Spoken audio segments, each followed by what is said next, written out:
Hi, I'm Tim Sales. How do you determine what is valuable information? Do all authors have the same value to you? Well, of course the answer is no. Everyone knows the answer is no. But if you were to ask people, what method do you use to determine if what you read or hear is valuable or not? You'll get some pretty goofy answers. I had a lady actually tell me that she determines the validity of what she reads based on whether the information is balanced. Meaning if the author gives credit to both sides of an argument, then she believes that content to be true and valuable. That's pretty goofy because based on her belief, if someone is absolutely certain about their subject, she doesn't trust or value it. Another person claimed that it depends if the website or presenter looked professional. That too is goofy and can lead one down many wrong paths. My former profession was underwater bomb squad. The information we operated on meant life or death. I learned there how to place the correct value on what I read or heard. My desire here with this short clip is to share with you how to determine whose advice to take.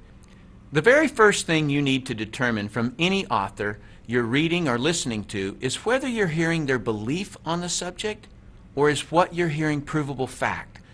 I'm saddened at how people will read a person's belief on a subject and forever operate their life as if the author gave them provable information. I remember a history professor giving the class his religious beliefs as if it was factual. The sad part is there were people who took that professor's belief mostly because he appeared to be an authority to all of us. But the information he gave us on religion was his beliefs only, none of which was provable. That being said, you have to be very careful in reading or listening to statements of so-called facts that mislead you. As an example, I recently read, your odds of making big money in network marketing are lower than winning at gambling in Las Vegas. Well, factually, the highest odds you can get in Las Vegas is the roulette table at slightly under 50-50 odds. So the author's statement is true. But how the author tricked you was by implying that making money in network marketing is based on odds or chance. It's not. It's based on performance. So the whole statistic is actually irrelevant. Had the author actually succeeded in network marketing, he would have known this. The author also tricked you by taking the statistic out of context. The author didn't tell you that no business venture in the world will give you those same 50-50 odds. There is no money-making concept in the world where 50% of the people who try it make big money. So, while his statement sounded factual, it was misleading. But probably the most helpful concept I can teach you is that there are three types of authors of content. Just so you know, my use of the word author includes both written and spoken communication. Here are the three types of authors: those who have never done it, those who have done it and failed, those who have done it and succeeded. Author type number one are authors who have never done what they're writing or talking about. Newspapers, magazines, television writers, and reporters rarely have done what they're writing or talking about. Their information comes from hearsay and as an outsider looking in. Many attorneys, professors, parents, and in-laws give advice on subjects they've never done. The majority of the books at the bookstore are from authors who have never done what they're writing and talking about. They can write or speak about it, but cannot succeed at doing it. Their advice is rarely sound because it's based on invention, another person's information, or hearsay. This problem is compounded when an author simply repeats something they heard from the media. Now there are two layers of people who can't do what it is they're talking about, but think they know something about it. Authors who have never done what it is that they're writing about or who have never succeeded at it cannot possibly place the correct importance on the subject. You can always identify authors who have never done it because their content is slightly or grossly off the correct subject. As an example, I read a web article claiming that multi-level marketing success was mathematically impossible. Do you see what I mean about authors writing about what they've never done? He completely missed the subject.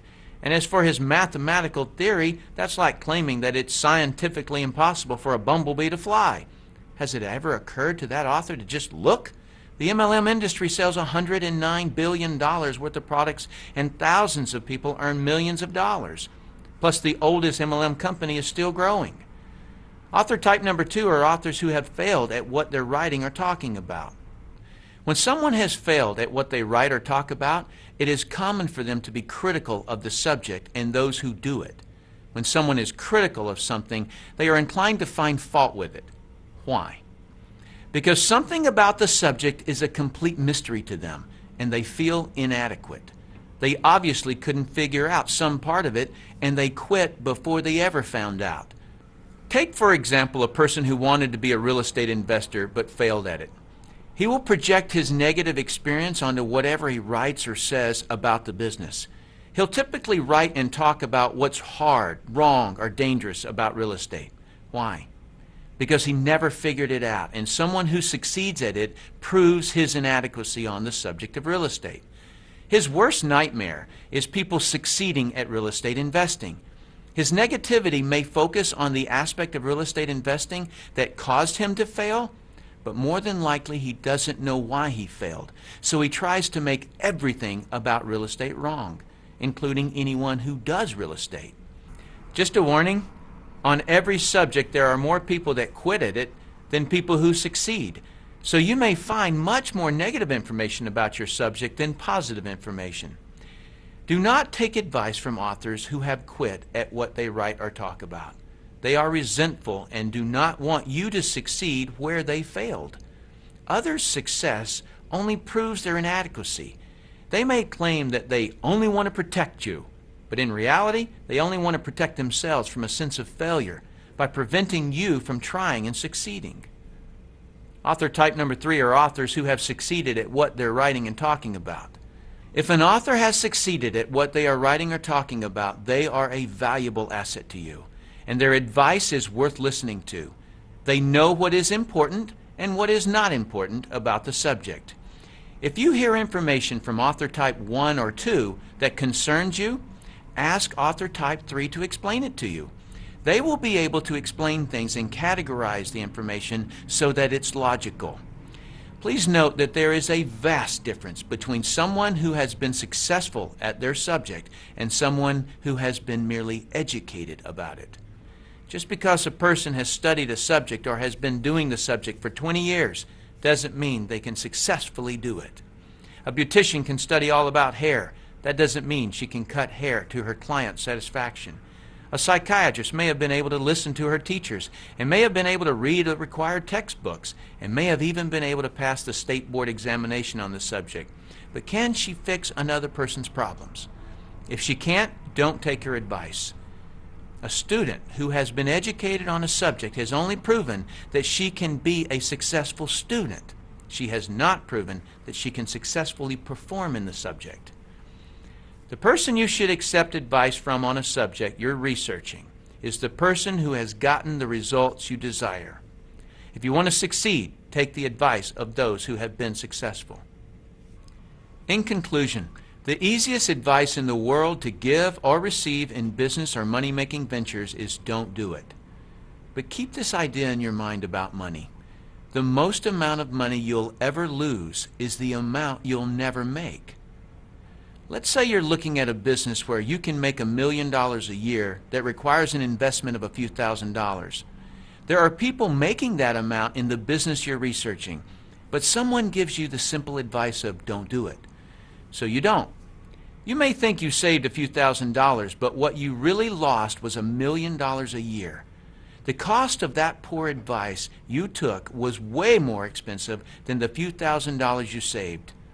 If you read a website or listen to someone that is recommending you not do a particular business, just ask them for a better alternative where the same return is available. And of course, don't take their advice unless they've succeeded in the business they're recommending.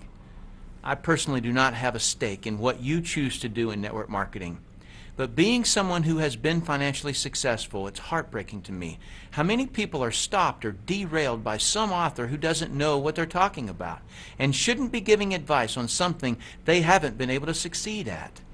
Thanks for watching this clip. I hope this information helps you to determine whose advice to take. I'm Tim Sales.